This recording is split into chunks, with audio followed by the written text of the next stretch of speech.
pessoal, tudo bem com vocês? Eu sou a doutora Aline Simões, sou advogada do escritório e hoje eu vim falar com vocês a respeito dos requisitos do vínculo de emprego. Você sabe o que é o vínculo de emprego? Você sabe se você tem direito, se você preenche todos esses requisitos? Vem conferir o vídeo então. Bom, pessoal, primeira coisa, o que a gente vai falar é sobre o empregado que embora não seja registrado, ele preenche alguns requisitos que são típicos de um empregado CLT. É aquele registrado em carteira que faz jus a todos os benefícios da CLT, tá bom? Então, por exemplo, muitos empregados, eles acham que eles não têm direito aos benefícios CLT porque eles são PJ, porque eles são autônomos, né, se denominam como autônomos, porque eles têm um contrato de prestação de serviço. Porém, o que a Justiça do Trabalho leva em consideração é sempre a realidade, tá? É a primazia da realidade.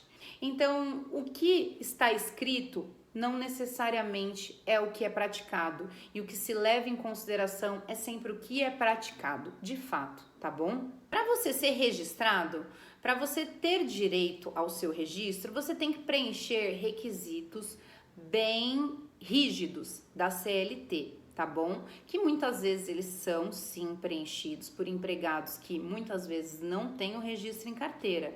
Porém, tem que ser todos, gente. Se você não tiver um requisito, você já não faz jus ao registro da CLT.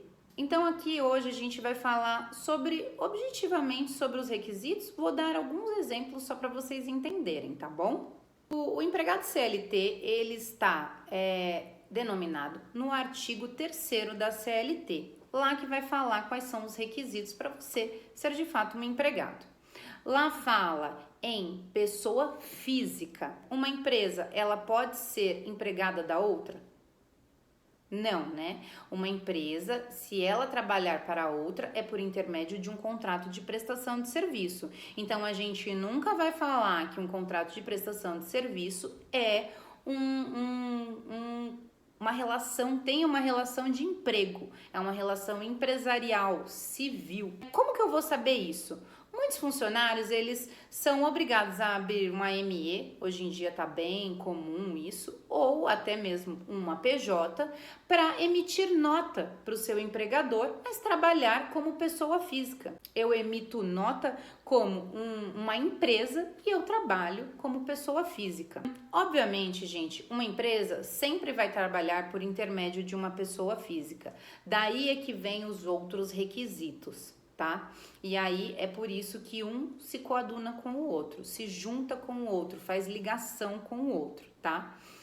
Mas, por exemplo, um ME que presta serviço, ele pessoalmente, como pessoa física em uma empresa, se ele preencher os outros requisitos que eu vou falar aqui, pode ser que se caracterize sim o vínculo de emprego dele. E agora a gente vai ver o segundo requisito, que é uma pessoa que presta um serviço de natureza não eventual. O que significa não eventual? Significa com habitualidade, com frequência. Doutora, então eu que presto serviço uma semana sim, uma semana não tenho habitualidade, tenho? A empresa espera que na semana que você vai trabalhar você vá? Porque é isso que a gente tem que levar em consideração. Muitas empresas que contratam freelances, eles falam assim: mas ele não trabalhava todos os dias. Não está falando trabalhar todos os dias. A lei fala com natureza não eventual. Se eu trabalho a cada 15 dias, a empresa já espera que eu vá trabalhar a cada 15 dias. Se existe a minha expectativa de retorno e a expectativa de retorno da empresa que eu volte a trabalhar daqui 15 dias, eu caracterizo sim a habitualidade. Porque a cada 15 dias com habitualidade eu estou trabalhando lá. Então é muito importante vocês saberem que não é porque você não trabalha todos os dias que você não tem direito ao seu vínculo de emprego. Por exemplo, pessoas que trabalham só de final de semana, quando um restaurante está muito cheio e aí acaba contratando os freelances, quando um buffet ele contrata funcionários a mais porque vai ter uma festa maior. Todas essas questões de habitualidade têm que ser provadas na audiência. Mas o que eu quero só demonstrar aqui é que não é porque você só trabalha de final de semana que você não tem habitualidade. Ou então, por exemplo, um funcionário que ele trabalha de dia em uma empresa e de noite na outra. E porque eu tenho 2 registros significa que eu não tenho habitualidade em um nem na outra. Não tem nada a ver. Você só trabalha em um período em um e um período na outra. Você tem a expectativa tanto da empresa de você retornar como de você retornar ao seu trabalho. Você tem esse compromisso. A cada 15 dias eu tenho trabalho fixo. Então vamos lá. Pessoa física habitual, de natureza não eventual, tá? Expectativa de retorno. Então, eu sou pessoa física, eu tenho expectativa de retorno porque eu vou trabalhar com frequência na empresa e a empresa já conta comigo para aquele determinado trabalho. Aí vem o outro requisito, com subordinação. O que é subordinação? Está subordinado aos ditames da empresa, às regras da empresa. Vejam, gente, eu quero que vocês fiquem cientes que não é porque o seu empregado, a pessoa que você presta serviço te dá ordens, que significa que você é subordinado. O que vai caracterizar muito a subordinação, o que é mais comum? Horário de entrar, horário de sair, se reportar quando você vai chegar mais tarde, se reportar quando você vai sair mais cedo. Por exemplo, a empresa dá os clientes que você vai atender, você não escolhe, você não tem a carteira sua de atendimento, a empresa fornece e a empresa fala, você vai atender esses clientes nesse horário, nesse dia. Você não tem uma flexibilidade na sua agenda, isso acontece bastante com representantes comerciais. Acontece bastante na área de estética também, ou então com médicos. Eu trabalho em uma clínica e a clínica que decide quais são os meus horários na agenda. Eu já coloquei lá, eu tenho habitualidade. De quartas e quintas eu vou estar lá na clínica atendendo das 9 às 18. Quartas e quintas. Eu tenho habitualidade, eu sou um médico, pessoa física, e eu não posso mandar nesse horário. Eu não posso virar e falar assim, não vou atender o paciente nesse horário porque eu tenho outra coisa para fazer, eu tenho outro paciente para atender. Não, você tem que atender aquele paciente, naquele horário determinado pela empresa. Ou então, por exemplo, tem que ir ao médico. Você tem que ir ao médico? Tem que avisar, para eu me organizar. Olha, tem que me apresentar o atestado, senão eu vou descontar suas horas. Olha, enfim, né? Obviamente que aqui, se a gente for entrar na questão dos atestados ou não, obviamente até um empregado CLT, se ele não vai trabalhar sem justificativa, é descontado. Agora, se ele não vai trabalhar com justificativa, não é descontado. Então, toda vez que o empregador pede uma justificativa pela ausência, já é um indício de vínculo de emprego, de subordinação, tá bom? Não necessariamente dar ordens significa que você é um empregado CLT. Receber ordens é normal. É normal eu, num contrato de prestação de serviço, por exemplo, quando eu contrato UTI, na minha empresa, eu viro e falo, eu quero um programa XYZ. Eu estou dando os ditames do trabalho dele, eu estou falando a forma que ele tem que fazer. A questão aqui é se eles têm que estar disponível no horário que eu quero, se ele tem que atender a demanda que eu quero, se naquele horário que eu estipulei para ele não pode atender outras demandas, se naquele horário que eu estipulei para ele não pode fazer coisas pessoais. É isso que vai caracterizar a subordinação. Tá bom? Não é pura e simplesmente receber ordens, porque receber ordens a gente recebe em qualquer serviço, a gente recebe as orientações de como prestar aquele serviço. Então vamos lá. Pessoa física, natureza não eventual, ou seja, com habitualidade, subordinação, né? Então ele está subordinado às regras da empresa e tem que ter onerosidade. Receber din-din, bufunfa, grana, salário. Doutora, eu recebo meu salário todas as vezes que eu vou trabalhar em dinheiro. Então, por exemplo, eu trabalho no final de semana e recebo R$200. Trabalho no outro final de semana e recebo R$200. E assim vai. Eu não recebo em um mês inteiro, eu recebo no final de semana. Daí a gente vai levar em consideração o quê? Lembrem-se, a habitualidade. Você vai todos os finais de semana? Sim. A gente já sabe que você é uma pessoa física. Você vai todos os finais de semana, já preenche a habitualidade. É uma pessoa física. Você é subordinado, porque você tem que chegar naquele horário nos finais de semana e você tem que sair naquele determinado horário nas regras da empresa. Se você não for, vai ser descontado. Enquanto você estiver atendendo, se você atender de uma forma errada ou se você não seguir os preceitos da empresa, você pode tomar uma advertência. Tudo isso caracteriza seu vínculo de emprego. Então, você ser remunerado, onerado pelo seu trabalho é um requisito já preenchido. Não interessa se ele paga por dia, se ele paga por mês, a cada 15 dias, por semana, por exemplo. Então, o que vai caracterizar é a onerosidade. O empregador já sabe que vai ter que dispor desse dinheiro para te pagar e você já caracteriza aquilo como uma renda sua. Eu já sei que a mais no meu salário eu trabalho durante a semana e aí no final de semana eu trabalho como garçom, eu já sei que a mais na minha renda mensal vai ter R$800, porque eu recebo 200 por final de semana. Caracterizado o vínculo. Não estou falando dessa questão de R$200, estou falando da onerosidade, sempre em conjunto com os outros requisitos. É importante eu falar isso. O último requisito, ou eu diria penúltimo, porque ainda tem mais um, que não necessariamente é o requisito do empregado, mas é o que difere muito o empregador. Esse é o último requisito do empregado, que define o empregado, que é a pessoalidade.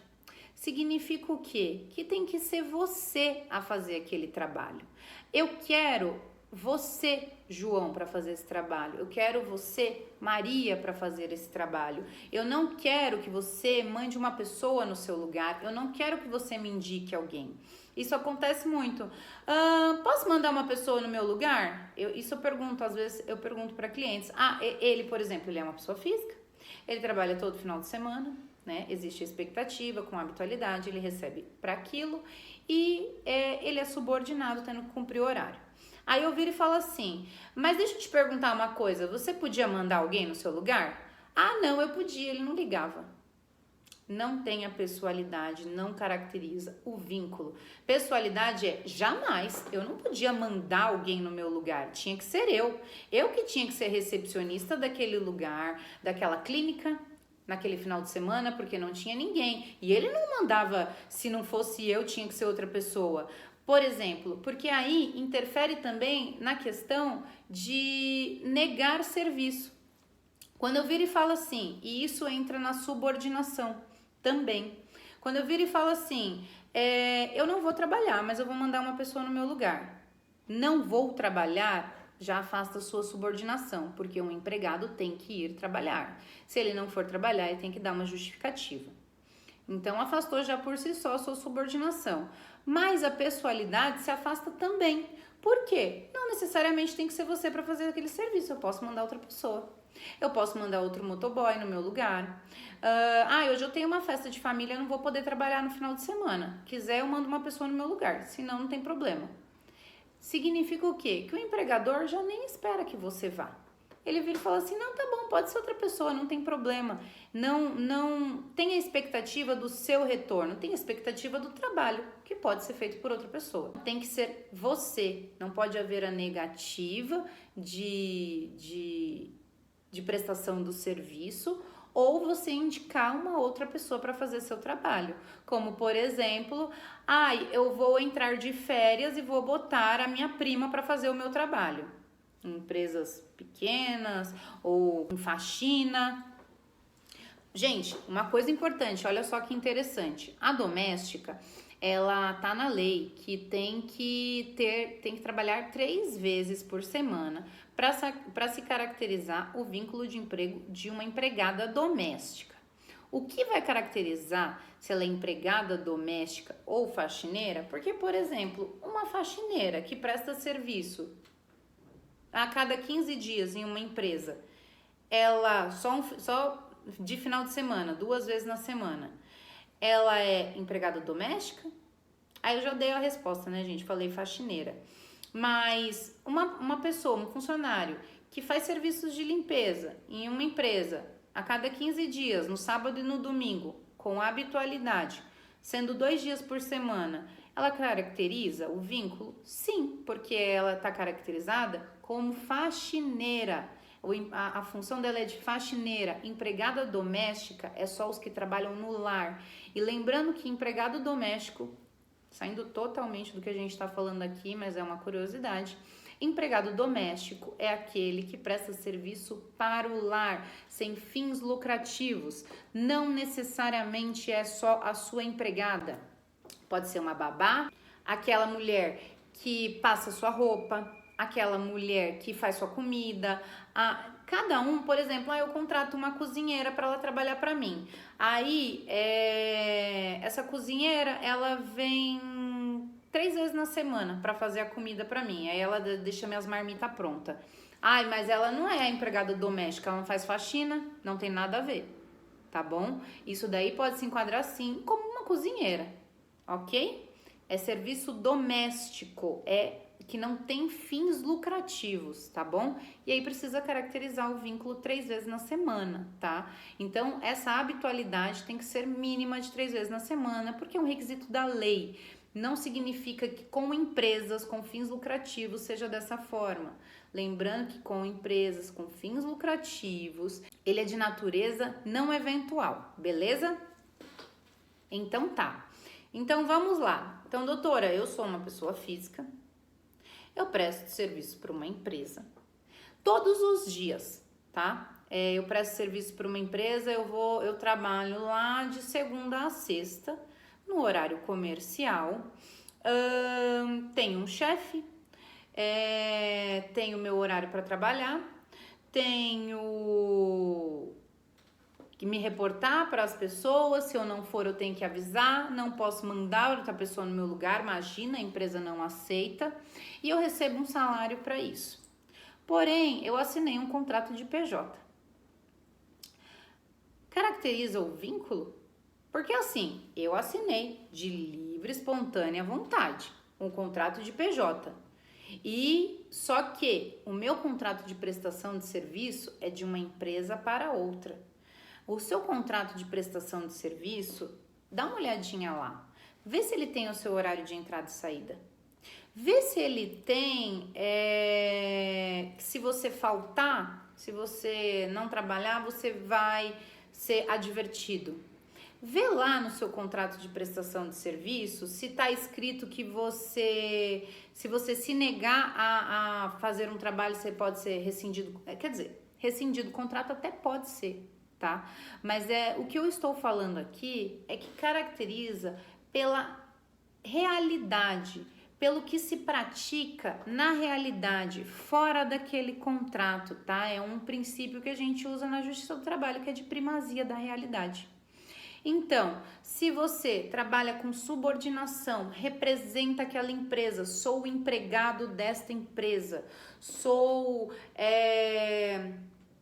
vendedor aqui da empresa, sou representante comercial dessa empresa, você se dedica e a empresa te exige que você preste seus serviços das 9 às 18, de segunda a sexta-feira lá, e ela te contata o tempo todo e ela te fiscaliza seu horário, ela fiscaliza seu trabalho, olha, eu quero saber quantos que você fez, ela te cobra metas, ela te passa todos os ditames, significa que você é um empregado CLT. Quero deixar bem claro aqui, tá? Que eu estou falando para uma rede social. Então, eu quero deixar bem claro que eu estou falando em linhas gerais. Vejam, eu falei que a habitualidade aqui, se a pessoa trabalhar a cada 15 dias, configura a habitualidade. Eu falei que se uma mulher faz limpeza 2 vezes por semana em uma empresa, ela configura a habitualidade. Porém, a empregada doméstica tem lei específica e na lei específica da empregada doméstica fala 3 vezes na semana. Então, eu estou dando ditames gerais. Você sempre vai ter que falar com seu advogado e entender se realmente você tem direito ao vínculo ou não. Lembrando que você tem que preencher todos os requisitos. Tem um último requisito que, na verdade, ele define o que é o empregador, que é aquele que assume o risco do negócio, tá? E que muitas vezes, quando vem decisões desfavoráveis ao reclamante que vem pleitear o vínculo de emprego dele, ele fala, o reclamante aqui comprovou que se ele não vendesse, ele não recebia, ele não tinha um piso salarial. O reclamante aqui comprovou que ele levava o material de trabalho dele, que ele pagava o ambiente de trabalho dele e que, por exemplo, acontece muito com caminhoneiro, mas isso daí a gente é caso a caso. Mas acontece muito de a empresa pagar um caminhoneiro autônomo, que tem um contrato de prestação de serviço, que eles pagam um valor que vai englobar a gasolina que ele vai gastar, que vai englobar, às vezes até eventualmente um ajudante que ele vai contratar, o que ele vai comer de comida, às vezes até o pernoite dele que ele vai passar na rua. Aí a empresa vira e fala assim, olha, eu vou pagar 10 mil reais para você trabalhar para mim, a gente vai fazer um contrato de prestação de serviço, mas você é autônomo, só que eu vou te pagar 10 mil reais. 10 mil reais para você, dá para você pagar um ajudante, para você pagar a gasolina do caminhão, isso, aquilo. Aí o caminhoneiro vai virar e falar assim, o motorista, deixa eu ver aqui, para mim líquido vai sair 4 mil reais. Não aceito. Gente, vejam, o salário dele é 4 mil reais. A empresa foi lá e colocou 6 mil reais a mais para pagar os riscos que o empregado vai assumir. Por exemplo, em contratar um ajudante, gasolina, desgaste com o veículo, etc, etc, etc. Aqui a gente está vendo todos os requisitos do vínculo, só que ele está assumindo o risco do negócio. Por quê? Porque se ele não pagar um ajudante, ele vai embolsar um dinheirinho a mais, não vai? Se ele levar marmita todos os dias, ele vai embolsar o dinheirinho que ele já estava colocando para gastar. Se ele não tiver manutenção no caminhão dele, ele embolsou a mais. Mas se ele tiver, ele vai gastar mais. Então é isso que a gente tem que ver. Se existe a assunção aos riscos do negócio ou não. Se, por exemplo, eu pago o meu vale transporte, a empresa me paga meu vale transporte, você não está assumindo já os riscos. Quando a empresa vai lá e toma um prejuízo, quem vai ter que assumir? É a própria empresa, não é o empregado. O empregado, ele pode até ser descontado em alguns casos, inclusive de motorista, dá para descontar multas, por exemplo, e não assumir o risco do negócio por isso. Mas são casos específicos em lei. Então, existe muito essa questão de assunção de riscos ou não, de você pagar pelos seus próprios prejuízos. A partir do momento que o empregado, ele paga os seus prejuízos, os prejuízos que ele tem, ele paga do próprio bolso, pode ser que não exista esse vínculo de emprego. Pode ser que exista também. A gente tem que ver caso a caso, tá bom? Mas é um dos requisitos, não assumir o risco do negócio. Então, um empregado que ele vai todo final de semana trabalhar na empresa e que aí algum cliente dá um prejuízo, por exemplo, ele fez uma venda que um cliente não pagou, vai ter que tirar do bolso dele? Porque se tirar do bolso dele, ele está assumindo o risco. Se não tirar do bolso dele, quem arcar foi a empresa, já se caracteriza que quem está assumindo o risco é o empregador.